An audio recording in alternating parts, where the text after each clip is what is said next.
and everything were reflected in the literature of the time, which often carried strong religious undertones. Now, I want to discuss with you another important point of view that is known as polemical and didactic literature. Polemical and didactic. So, what is the meaning of polemical and didactic? Polemical, many works of the Puritan age were polemical and didactic. So, before I want to describe about the polemical and didactic, what is the meaning of polemic? What is the meaning of didactic? Polemic serving as a means of instruct. Polemic means instruct. Didactic means what? Edify. E-D-I-F-Y. The readers, the prominent authors like John Bunyan, okay, in his allegorical work, anyone knows John Bunyan's allegorical work? Absolutely correct, the Pilgrim Progress. And John Milton, in his various prose texts, used literature as a tool to convey moral, religious and political messages. So these works were intended to guide the reader towards various writings, towards various livings. Now I want to discuss in another important point that is known as political turmoil. What is the political turmoil? Political turmoil, the Puritan age witnessed significant political turbulence, including the English Civil War and the excursion of King Charles I, and the establishment of the Commonwealth under Oliver Cromwell. Okay, so this tremendous backdrop influenced literature with writers like John Milton addressing political issues and advocating for political change in their works. Okay, now I want to discuss with you another important point that is known as Paradise Lost and John Milton. It is another important characteristics at the time, the Puritan age. What is the Paradise Lost and John Milton? One of the crowning achievement of the Puritan age was John Milton's epic poem. This is known as Paradise Lost. This monument work explores themes of sin, of rebellion, and divine providence, and drawing of the biblical story of the Adam and Eve fall from grace.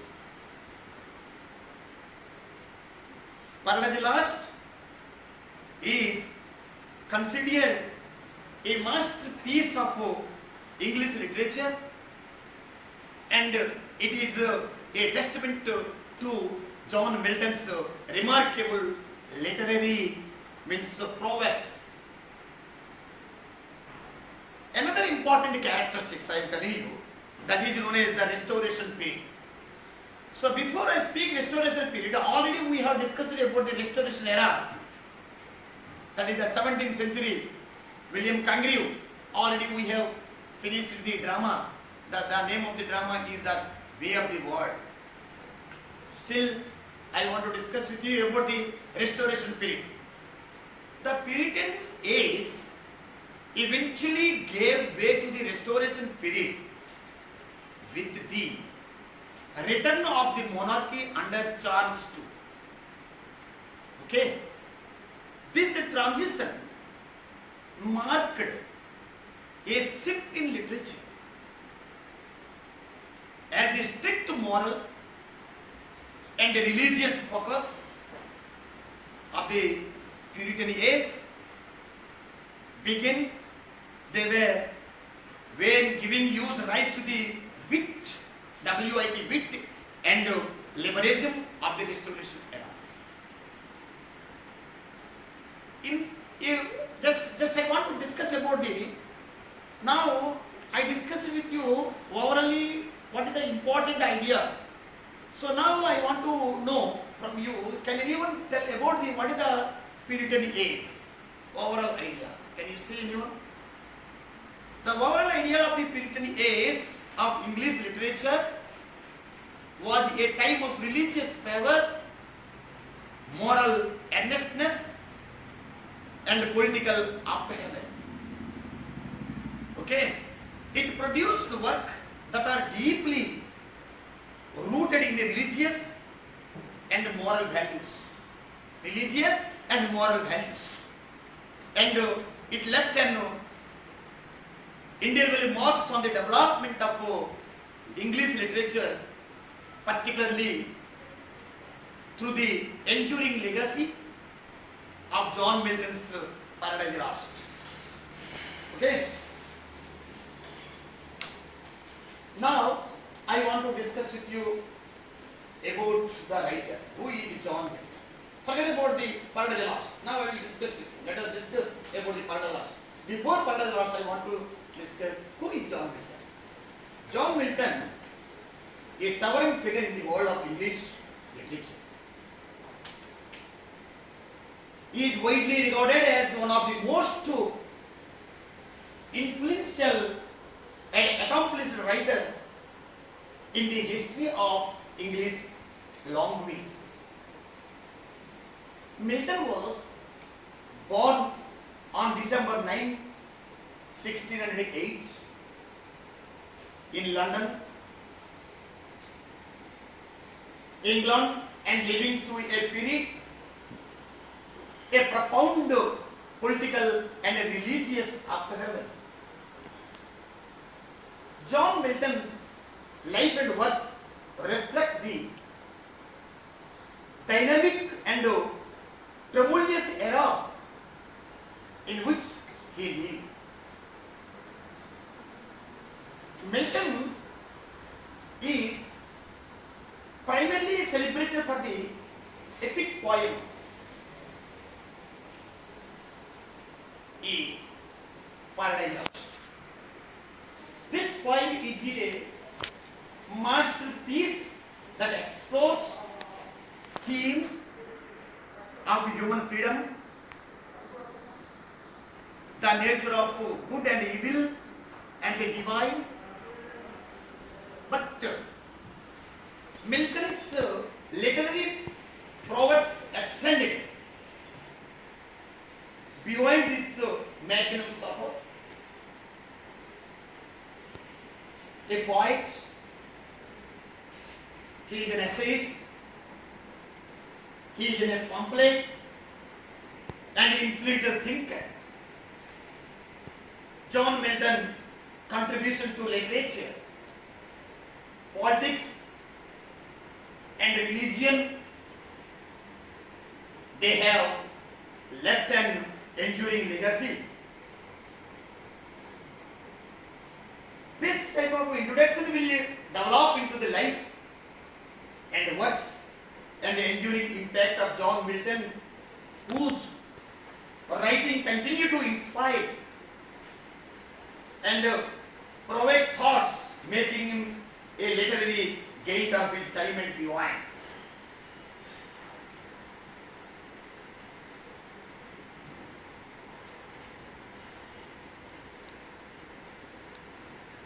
Milton's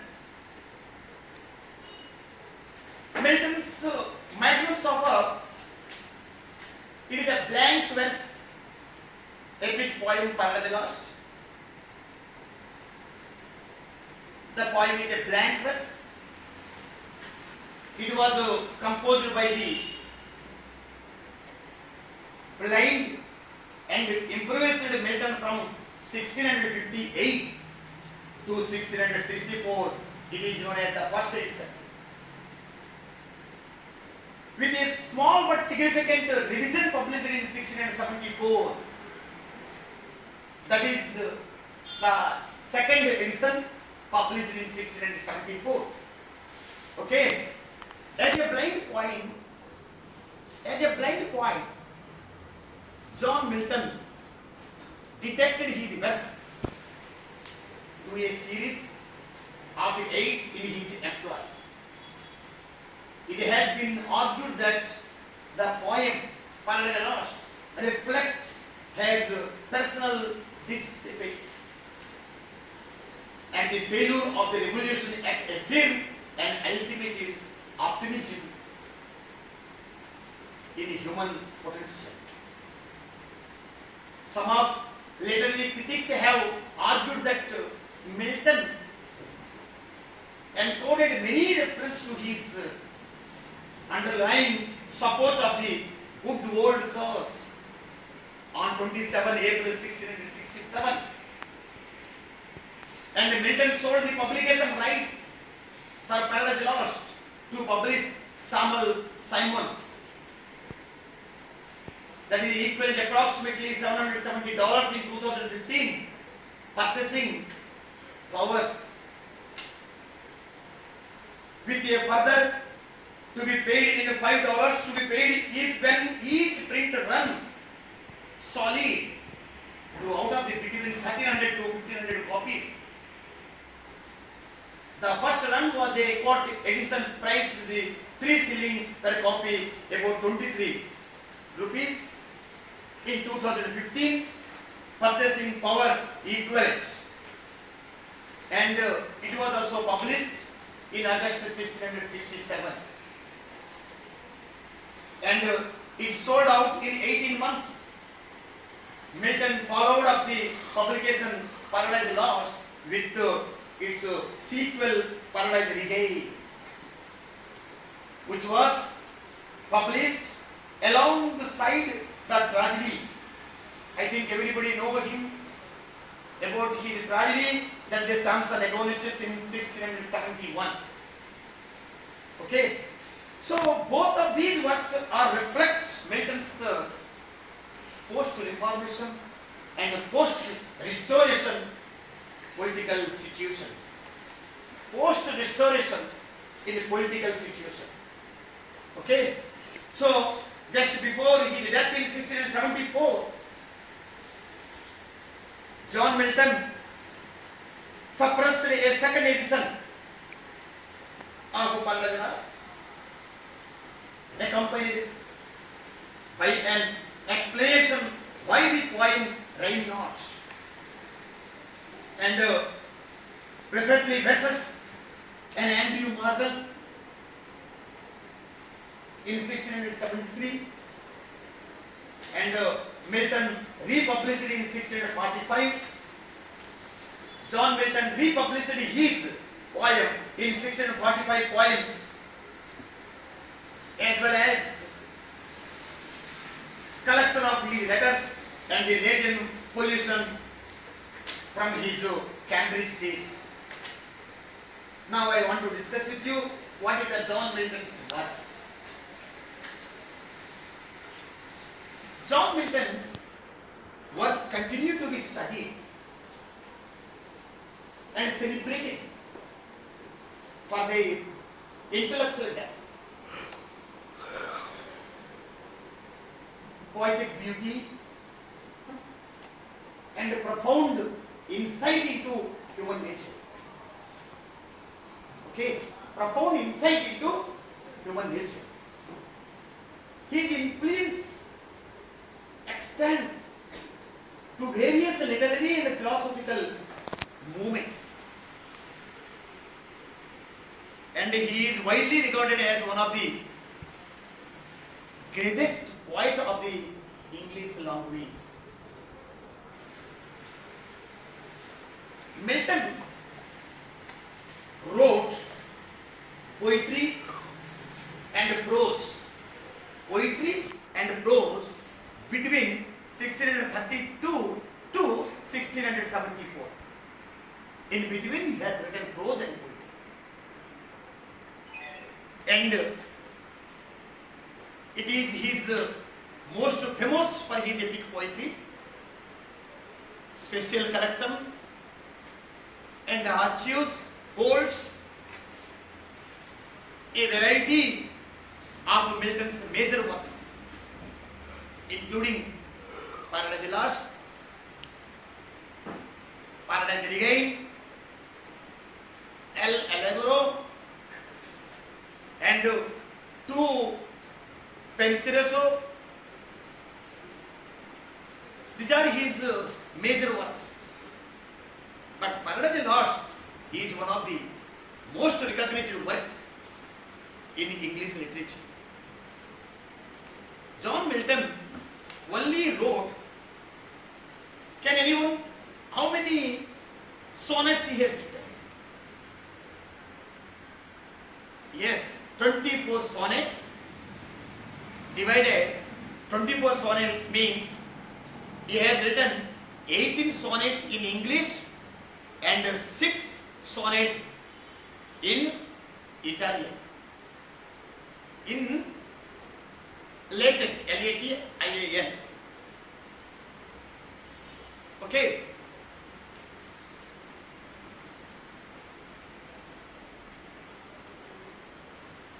"24 sonnets, 8 in English and 6 Italian." Okay. Another important point I want to discuss with you. What is his first work? Anyone? John Milton's first work, his first published poem was on Shakespeare. On Shakespeare.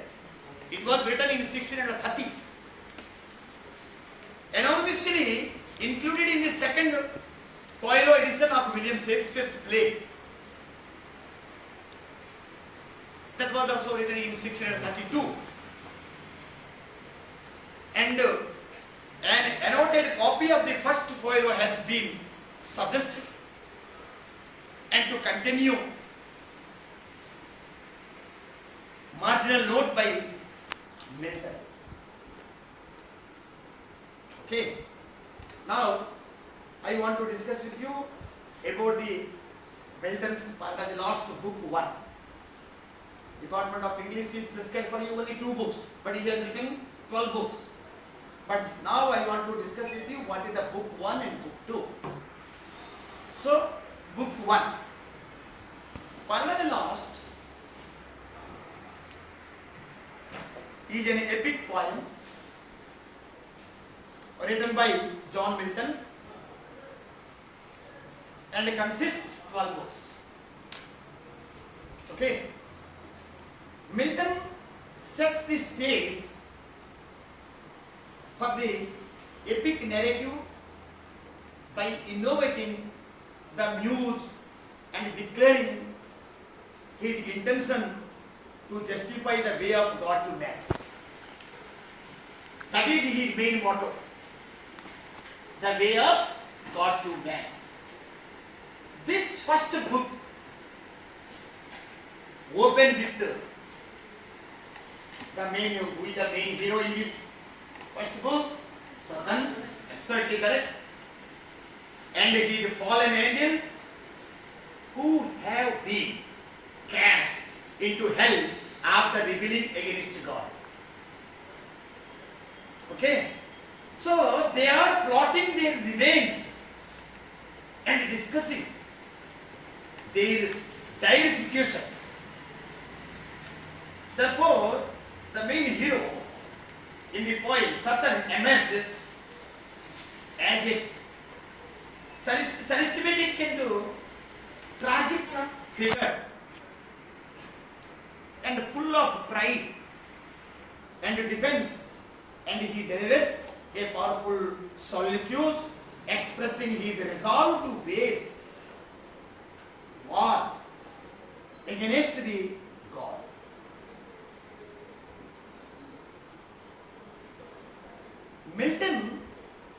believes it is better to reason in hell than serve in heaven. So, Satan and his followers and the rest of the angels who have been transformed into demons decide to seek revenge by corrupting God's newly created world and humanity. Newly created world and humanity, which is meanwhile God and the Son. Try to understand. God and the Son representing divine wisdom, okay, and mercy. All are aware of Satan's plans and discuss the forthcoming battle and its ultimate consequence. God's plan for redemption and salvation is set in motion. Book 1 of Paradise Lost lay the foundation for the epic exploration of themes like free will. What are you seeing? What you found through the poem? So there are so many themes are there. Themes like free will, it is one kind of theme. Temptation, it is another kind of theme. And the consequence of the rebellion. It introduced the character of Satan as a central figure in the narrative and set the stage of the cosmic struggle between good and evil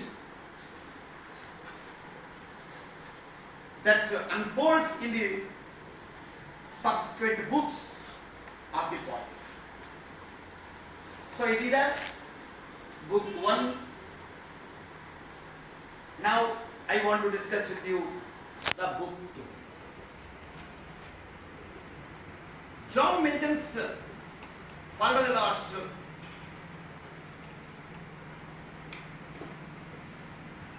consists of 12 books. Already I have discussed with you the first book. Now I want to discuss with you second book. Milton's second book, World of the Lost, continue the epic narrative, building upon the themes and conflict introduction in the first book. This book further explores the consequence of the main hero Satan, rebellion, and his resolve to corrupt God's new creation. Corrupt God's new creation. Humanity, the new creation is the human. The book begins with Satan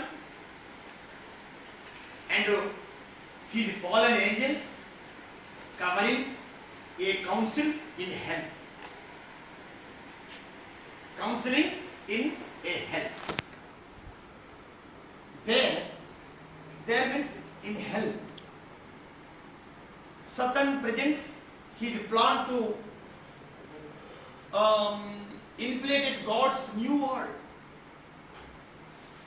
yet and disrupt his plans.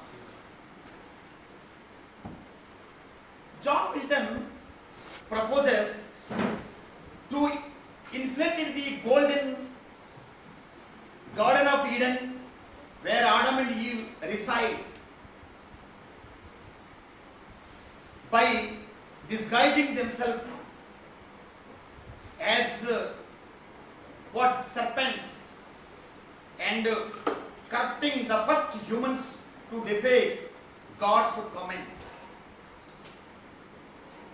Therefore, the angel, the fallen angel, agreed to plan, and the main hero Satan is chosen to undertake this treacherous mission. It is what happened in the hell. This is the second book. In contextual Satans, dark and deficient character. The book also introduced the character of Moloch. Moloch means another character name. Okay. And one of the fallen angel who questions Satan's plan. And Moloch raises concern about the futility of waging a war against the omnipotent God and the endless suffering the fallen angels. Okay, they are designed to endure. So this type of things are happened in the hell, and this type of dissenting voice highlights the internal division and doubts among the rebellious angels. Meanwhile, the back in heaven, God and the Son, all of them discuss Satan's plans and the impending downfall of humanity. God always reveals His intention to allow Adam and Eve to exercise free will, known as their going away, they will fall, but ultimately redeem themselves through repentance and obedience. Now I want to discuss with you about the overall idea of the book 2. The overall idea of the book 2, Paradise showcases the strategic cunning of Satan and his commitment to corrupting humanity.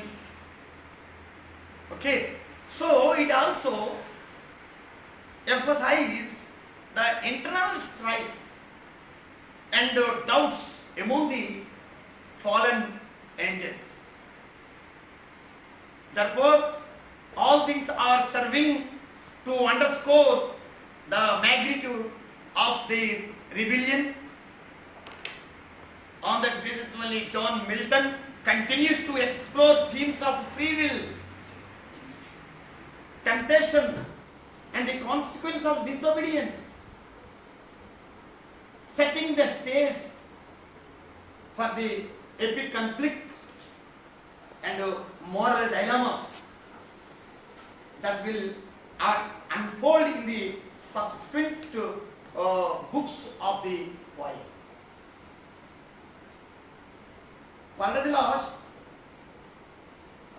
has many themes. Already I told you, one is free will, one is obedience, one is revenge, one is pride. So the main theme of John Milton confronts in his writing is the question of free will or predestination, or whether or not human make their own choice, and whether they are fated. These are the themes of John Milton's Paradise Lost. In Paradise Lost, we come across human as well as superhuman characters. Here, Adam and Eve are human character, whereas God, Christ and Satan are the superhuman character. Therefore, fifthly, an epic must have an hero with great qualities, because we can imagine an epic poem without a heroic figure. So, after this vision, it is time for Adam and Eve to leave paradise. Then Eve awakens and tells Adam that she had a very interesting and educating dream. Led by Michael, Adam and Eve slowly and woefully leave paradise hand in hand into new world. Okay. Thank you.